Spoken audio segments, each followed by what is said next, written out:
হাওয়া সিনেমা দিয়ে মেজবাহুর রহমান সুমন সিনেমা হলে ঝড় তুলেছিলেন।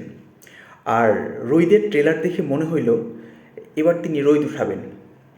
অনেক হয়তো ভাবছেন যে শুরুতেই প্রশংসা বেশি হয়ে গেল না। বিশ্বাস করেন, মোটেও না। সম্প্রতি প্রকাশ পেয়েছে রৈদের পোস্টার এবং ট্রেলার। মানে এটা দেখলে আপনি যাই বলেন না কেন কম হয়ে যাবে। বিশেষ করে আমি পোস্টারটা দেখে তো জাস্ট হয়ে গেছিলাম। মানে এর আগে এত সুন্দর পোস্টার বাংলা সিনেমায় আমি দেখিনি। মানে পোস্টার তো নয়, ওইটা হচ্ছে মানে প্রান্তিক জীবনের, সংগ্রামী জীবনের প্রতিচ্ছবি, মানে অ্যাবস্ট্রাক্ট লাগছে। আর ট্রেলার ওইটা আসলে না, ওইটা কোনো ট্রেলার না, মানে কোনো সিনেমার ট্রেলার না। ওইটা হচ্ছে মানে অনেকগুলো ক্যানভাস যেখানে মেজবাহুর রহমান সুমন মানে চমৎকার চমৎকার ছবি এঁকেছেন। এর মানে এক একটা ফ্রেম যেন এক একটা কবিতা। তার কোনো কবিতা নান্দনিক ছন্দবদ্ধ, আবার কোনো কবিতা পোর খাওয়া জীবনের, মানে একেবারে রিয়েলিস্টিক।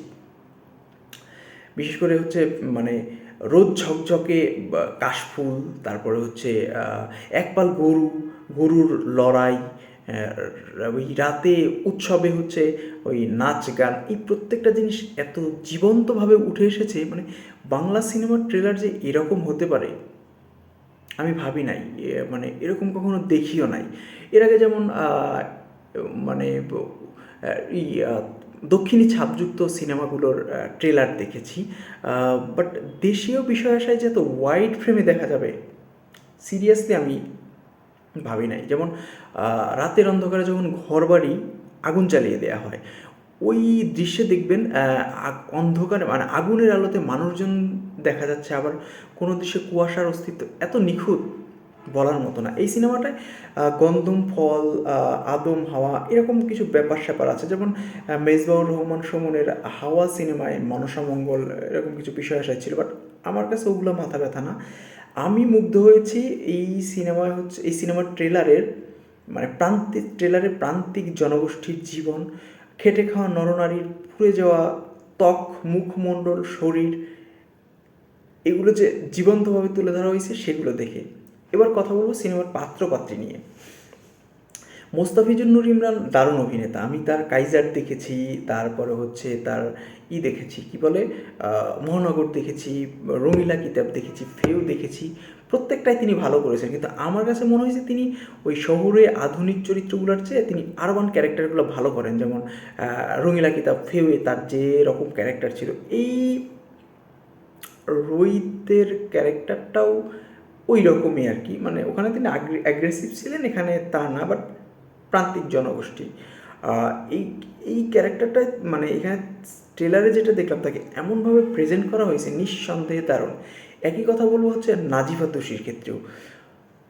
এই লোকটার না ভরপুর গ্ল্যামার, বাট সেই গ্ল্যামার কেটে ছেটে মেজবাহুর রহমান সুমন তাকে এমনভাবে উপস্থাপন করছেন, মানে দেখে কেউ বুঝবেই না যে এই মানুষ, মানে তিনি এতটা গ্ল্যামারিয়াস, বোঝার উপায় না। আর তুষির অ্যাক্টিভিটিসও দারুণ।